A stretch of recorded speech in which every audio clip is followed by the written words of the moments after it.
pessoal, Paulo da página Por Nossa Democracia e dos canais Paulo Andrade Castro e Mídia Brasil.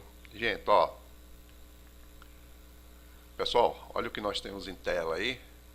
Ontem o juiz Sérgio Moro deu uma entrevista para o Roda Viva da TV Cultura, né? Então estou aqui com vocês para analisarmos um ponto que foi analisado pelo mesmo, certo? Nós temos aí, ó, Moro diz que discussão sobre prisão em segunda instância está além de Lula e Lava Jato, certo? Antes de irmos diretamente ao vídeo, gostaria de pedir a você que está nos assistindo que se inscreva em nosso canal e no canal Mídia Brasil, que é um canal de segurança para, em caso de ataque a esse nosso, a gente já ter como seguir adiante. Ok, pessoal? Vamos ao vídeo? Juiz deu entrevista ao programa Roda Viva da TV Cultura, responsável pelos processos da operação na primeira instância.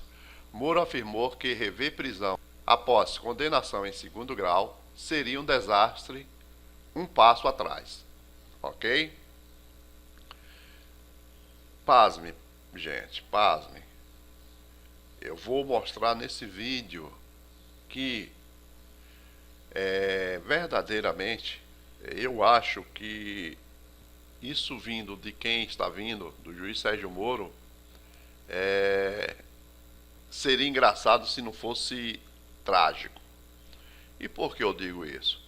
Por mais que nós brasileiros saibamos que hoje a impunidade, principalmente quando essa impunidade diz respeito a pessoas com dinheiro, é grande, todos nós sabemos que é, tá certo?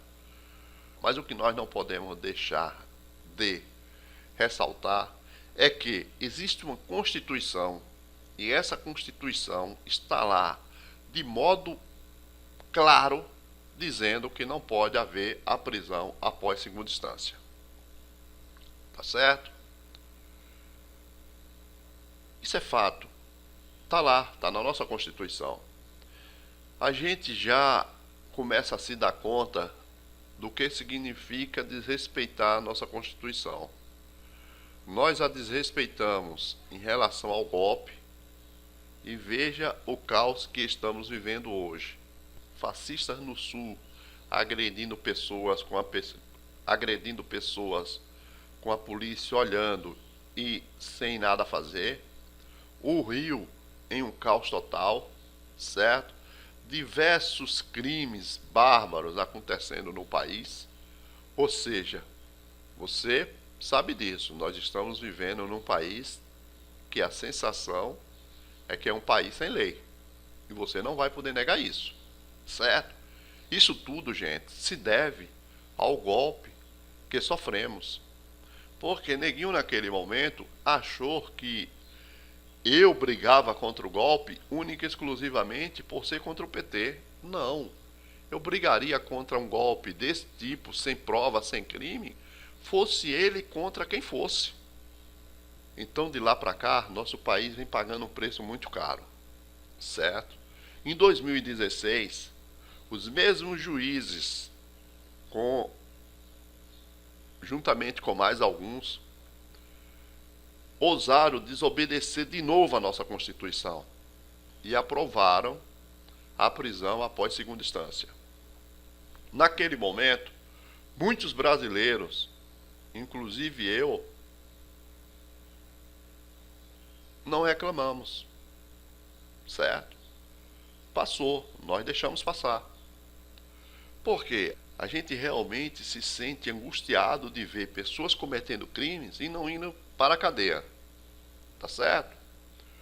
Só, pessoal, que o que é que nós não pensamos naquele momento?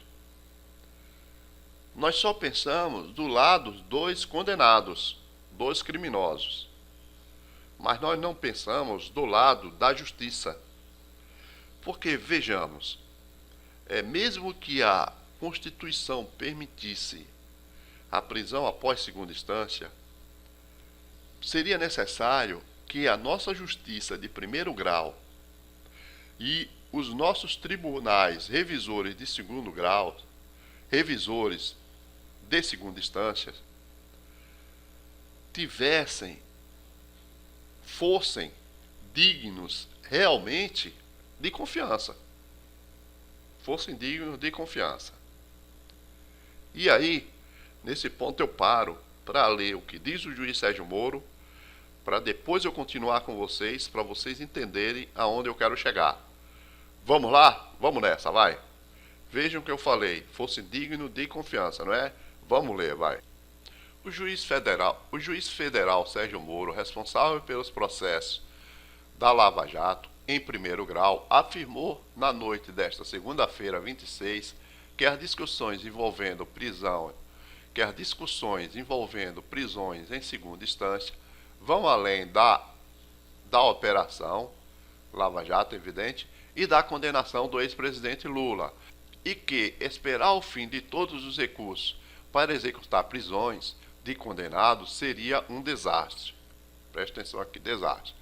A declaração de Moro foi dada durante a entrevista ao programa Roda Viva, da TV Cultura, ao responder sobre o julgamento no Supremo Tribunal Federal do pedido de habeas corpus preventivo ao ex-presidente. O julgamento que analisará o pedido para evitar a prisão após a condenação do Tribunal Regional Federal da 4ª Região, TRF4, está marcado para 4 de abril. Então, percebamos, nós temos o juiz Sérgio Moro e temos ele dizendo que seria um desastre e temos o TRF4 aqui, ó. Pronto. Isso aqui é o suficiente para a gente completar a nossa explanação a respeito. Tá certo? Como eu estava dizendo, mesmo que a Constituição permitisse, nós precisaríamos garantir a todo o povo brasileiro uma justiça de primeiro grau e uma instância revisora de segundo confiável.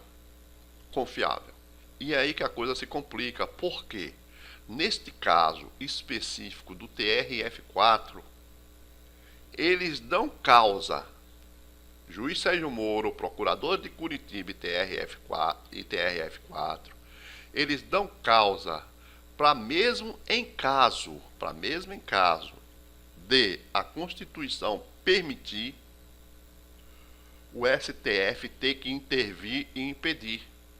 Porque é um juiz de primeira instância e um tribunal revisor que não se preocupam minimamente com a lei. Eles não se preocupam minimamente com a lei. Certo? Daí, a utilização do ex-presidente Lula nesse processo, nesse negócio de habeas corpus, é indevida por si só, porque o ex-presidente Lula não cometeu qualquer crime. Ele foi levado a essa situação por um juiz que não obedece à lei, que está se lixando para o STF e se lixando para o Código Penal. E, por outro lado, é protegido pelo trio do TRF4. Certo? Pensemos um pouco. Lula foi condenado por um triplex. Esse caso do triplex, ele se iniciou em São Paulo. Eram 12 pessoas envolvidas, entre elas o Vacari, entre elas o Léo Pinheiro, certo? Esse processo, ao chegar a uma juíza de São Paulo, ela o analisou, percebeu que não havia absolutamente nada ali que justificasse tocar o processo adiante. Porém, ao invés de arquivar o processo, ela se apegou em coisas pequenas, coisas sem fundamentos, e enviou esse processo, pasme, com as 12 pessoas envolvidas, ao juiz Sérgio Moro. O juiz Sérgio Moro recebeu esse processo, o analisou, chegou à conclusão que só precisaria ficar lá em Curitiba, Lula e a saudosa Dona Marisa Letícia. Devolveu os outros 10 participantes à Justiça de São Paulo. A Justiça de São Paulo continuou o processo, inocentou os 10. Não encontrou nada de irregular. O juiz Sérgio Moro ficou com o Lula e a saudosa Dona Marisa lá, criou, juntamente com o Ministério Público e o proprietário da OAS, uma narrativa, certo? E acabou condenando o ex-presidente Lula por um crime que não existiu sequer. Vejam vocês, pasmem. Não é que o Lula não é o culpado, o crime não existiu. O crime não existiu. A prova agora, gente, é cabal. O juiz manda leiloar o tal triplex e, pasme, ele diz que esse dinheiro pode sim ser utilizado para pagar credores da OAS, certo? Outra coisa que é assim altamente bizarra, os procuradores deixam claro na denúncia, e essa denúncia veio sendo modificada para tentar atingir o Lula, que o dinheiro utilizado para comprar esse triplex veio da Petrobras por meio da OAS, tá certo? Na própria apresentação da denúncia dos procuradores, eles têm uma imagem mostrando isso. A correlação Odebrecht, OAS, triplex, Lula. O juiz percebeu que isso não existiu. O que é que ele fez? Ele simplesmente foi lá e disse que nunca afirmou que dinheiro da Petrobras foi utilizado para pagar esse triplex e passar para o ex-presidente Lula. Espera aí, mas se o Ministério Público alega que foi isso que aconteceu e o juiz disse que não foi, acabou a ação.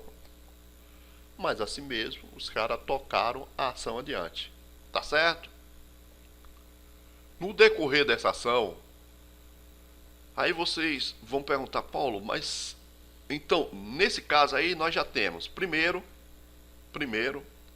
né? O juiz não é competente para julgar porque o caso era de São Paulo e ele deu um jeito de armar para levar para Curitiba, certo?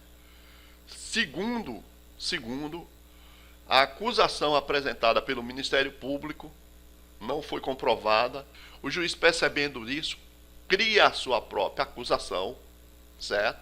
E toca o processo adiante. Aí você vai me perguntar, mas por que tudo isso, Paulo? Por um motivo muito simples, gente. O juiz Sérgio Moro, esses caras do TRF4, agora envolvido até o pescoço nisso, e os procuradores de Curitiba sabem que cometeram crimes gravíssimos em toda a Lava Jato, e em especial contra o ex-presidente Lula, certo? Exemplo, o golpe que nós estamos vivendo, quem foi que alavancou? Sérgio Moro e a Lava Jato, por meio da divulgação daquelas conversas ilegais que não poderiam ser divulgadas, eles alavancaram a tese golpista para o golpe acontecer. É um crime contra a pátria. Eles sabem que vão ter que responder por isso. Certo? Condução coercitiva do ex-presidente da República, 2 vezes presidente, sem qualquer motivo. E pasmem, após a condução, mesmo não tendo encontrado absolutamente nada. Já pensou se eles tivessem encontrado lá uma mala de dólar? Ou um documento falando de uma conta na Suíça? Vocês já imaginaram isso, gente? Ou dinheiro escondido em algum local?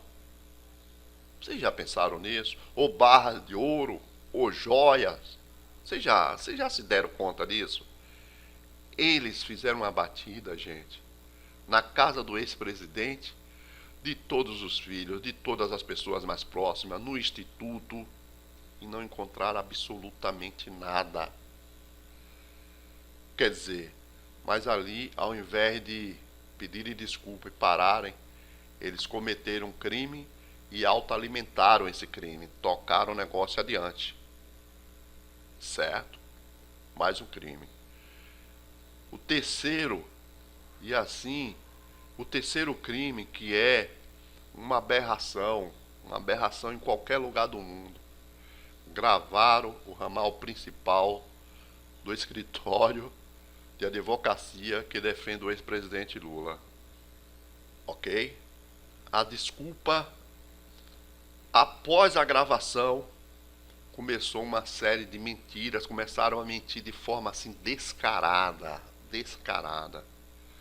Primeiro, a defesa levou isso ao STF, o saudoso ministro Teori foi em cima com tudo, ele simplesmente alegou que não sabia que a informação, que aquele telefone era do escritório e achou que era numa empresa do ex-presidente Lula. Certo? Depois os procuradores vieram a público e disseram que pegaram aquele telefone, pasmem, numa lista de CNPJ da internet. Está nos jornais isso aí. Pasmem. Vejam o que eu estou dizendo. Pegado numa lista de CNPJ da internet. Certo? Ele foi lá e prometeu ao saudoso ministro Teori que iria destruir as provas. Não destruiu. Passou algum tempo. Nós começamos a investigar e mostramos que mesmo ele dizendo que não sabia que o telefone era do escritório de advocacia, a empresa de telefonia em um mês o avisou por 2 vezes. Excelentíssimo senhor juiz, esse telefone é do ramal principal do escritório de defesa da defesa do ex-presidente Lula. Quando isso veio a público, o que é que ele disse? Ah não, eu sou um cara muito atarefado, não percebi. Vocês acreditam mesmo numa coisa dessa? Ou seja, primeiro não sabia, depois mentiu novamente, dizendo que era muito atarefado, certo? Tinha prometido destruir, 1 ano depois não havia destruído. Pasme, tentou de maneira sorrateira liberar essas escutas ao Ministério Público. A defesa recorreu, certo? Ele negou destruir. A defesa recorreu ao TRF4. Agora sai uma decisão do TRF4 que o coloca como cúmplice do juiz Sérgio Moro.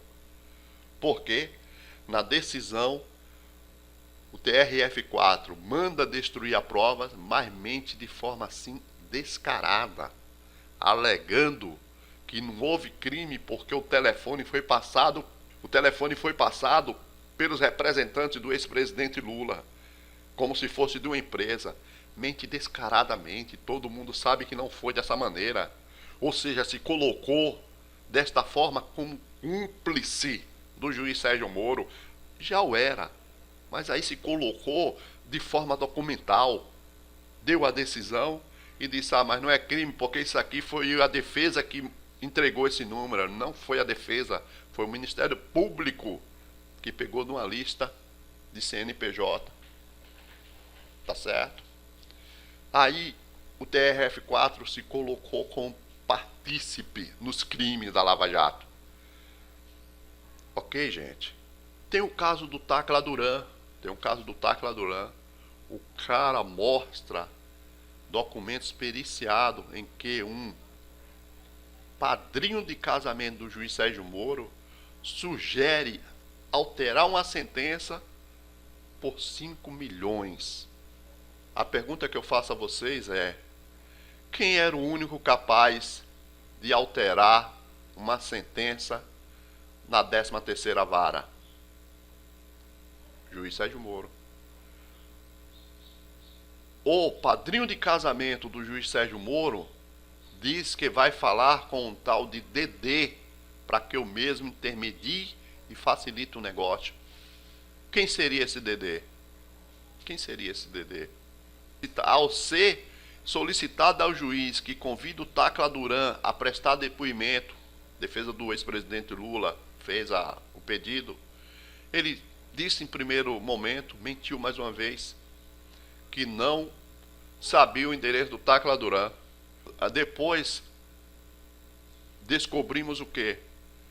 Que o Ministério Público, com conhecimento do juiz Sérgio Moro, tá, da 13ª vara, por meio de alguém do Ministério da Justiça em Brasília, entrou sim em contato com o Ministério da Justiça da Espanha e ficou acertado o encontro dos procuradores com Tacla Duran para os mesmos ouvirem o Tacla Duran. Esse documento existe.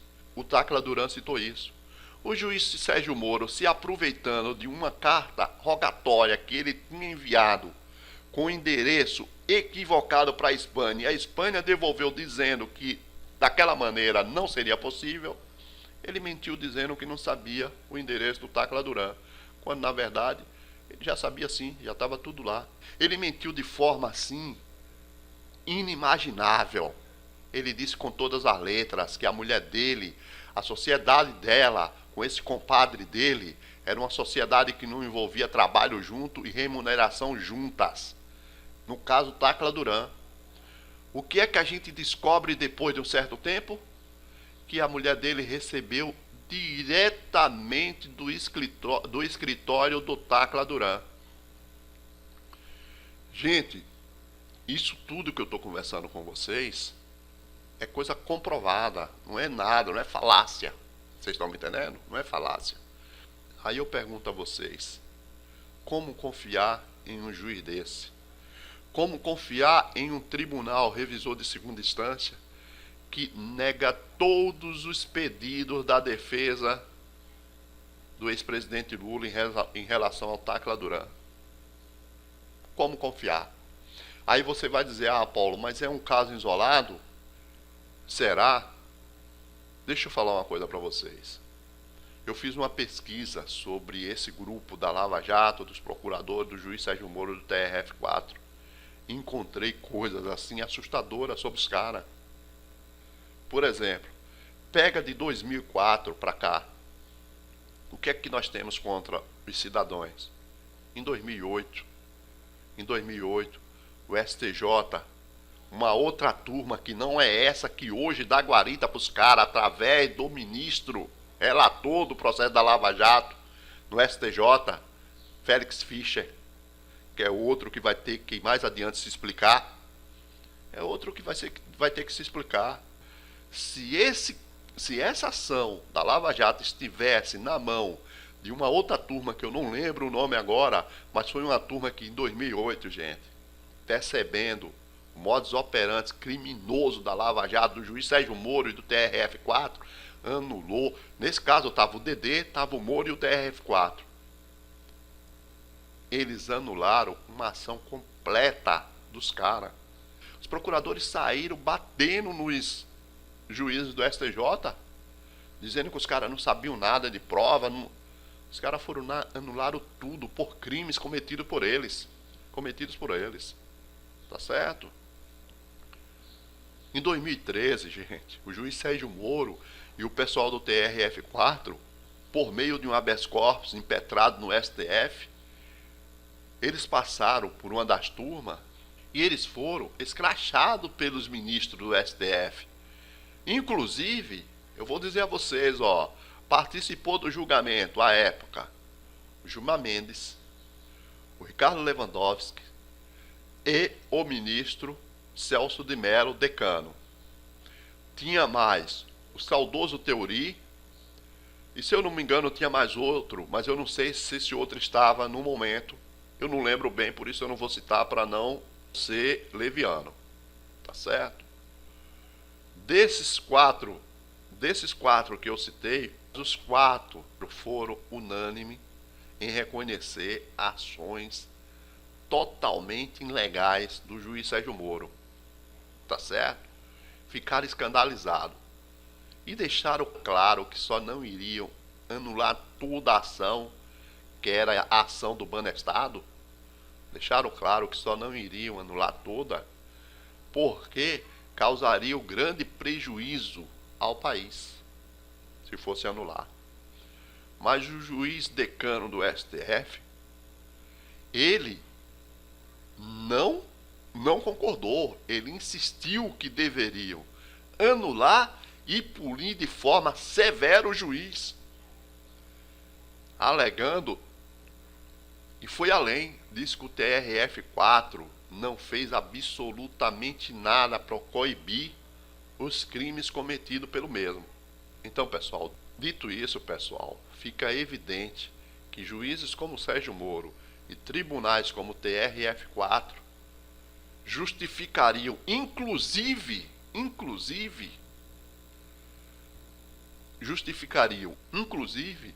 a não aplicação da prisão em segunda instância, mesmo que estivesse expresso na nossa Constituição. E isso por razões que eu acabo de narrar para vocês. São razões simplesmente assustadoras. Então não tem como você permitir a prisão em segunda instância quando você tem juízes como Sérgio Moro e tribunais revisores como o TRF4, que agem como uma verdadeira instituição de cometer crimes. Vocês estão me entendendo? Então, pessoal, é por isso que eu digo a vocês, não tem como os ministros do STF não reverem a prisão em segunda instância. Mas não é porque a prisão em segunda instância seria uma coisa... Mas não é pelo fato do ex-presidente Lula. Na verdade, quem está forçando a revisão em segunda instância, além de não estar expressa em nossa Constituição, pasme, são justamente juízes como Sérgio Moro e o TRF4. Tá certo? Então é isso aí, pessoal. Eu quero que vocês ouçam com atenção para vocês perceberem que a gente não fala absolutamente nada que não tenha nexo, que não seja sustentado por provas. Por provas. O que é bem diferente da condenação do ex-presidente Lula, né? Que é só blá blá blá. De um juiz que só sabe cometer crime.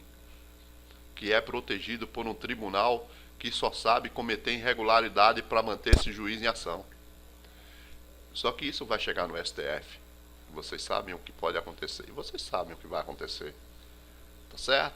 Por isso, gente, não podemos permitir a prisão de um inocente por uma organização que se juntou para cometer crimes assim assustadores. Porque esse negócio do Tacla Duran, quando for verdadeiramente investigado, vai trazer à tona uma sujeira assim gigantesca.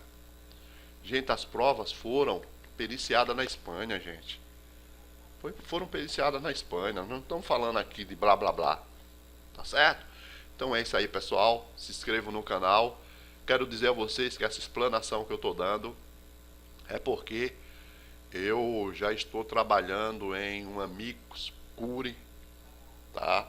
Ou seja, amigo da corte, com um advogado que eu tive a honra de conhecer há pouco tempo, que a gente vai estar entrando com isso no STF para mostrar aos juízes da Suprema Corte que, se eles permitirem a prisão do ex-presidente Lula, eles vão estar, de certa forma, se juntando, ou seja, se tornando quase cúmplice às irregularidades e aos crimes cometidos pelo juiz Sérgio Moro, que é o que verdadeiramente o juiz em questão e o TRF4 buscam, porque a partir desse momento é como se o STF se tornasse cúmplice dos mesmos, o que dificultaria uma punição certa aos mesmos em um futuro muito próximo.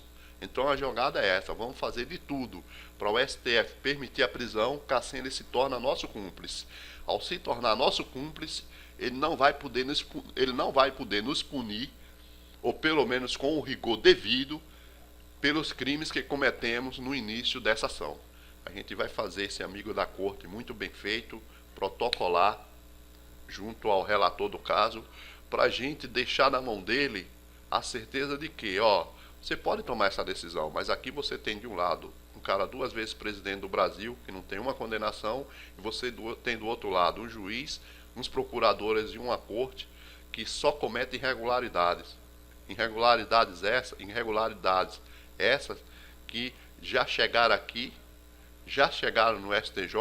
Esse negócio que aconteceu em 2008, muito provavelmente, em um novo habeas corpus, será julgado agora, em 2018, e o relator é o ministro Gilmar Mendes, e novamente o juiz Sérgio Moro vem para o centro dos acontecimentos. E dessa vez ele não escapa, mas se ele escapar dessa, em relação a Lava Jato, se ele não fugir do país, ele termina preso. Eu posso garantir a vocês. Tá bom? Então é isso aí. Quem quiser ajudar nesse amigo da corte, eu não vou ficar falando o nome não, que eu não sei nem falar o nome direito, mas eu sei os fundamentos. Eu sei que no mesmo eu posso desenvolver um método para mostrar para cada juiz da corte que se ele permitir a prisão do ex-presidente Lula, ele está sendo cúmplice de crimes. Tá certo? Então quem quiser ajudar, fica à vontade, beleza? Estamos à disposição. Pode entrar em contato comigo através de mensagens na página Por Nossa Democracia ou aqui mesmo no canal. Abração a todos, gente. Fiz essa explanação, eu sei que é longa. Vou colocar como se fosse uma live, porque verdadeiramente é longa, tá certo? Mas vocês precisariam saber disso, tá? Quando eu tiver maiores detalhes, quando eu tiver com esse amigo da corte mais bem elaborado, seria ótimo se a gente tivesse ajuda de deputados do PT, de deputados da esquerda, porque, gente, é necessário, no momento é necessário. Logo, logo eu estarei de volta com um vídeo analisando o caso do julgamento e dizendo a vocês por que urge a gente tomar essa decisão do amigo da corte. Tá bom? Abraço a todos. Falou? Tchau. Até mais.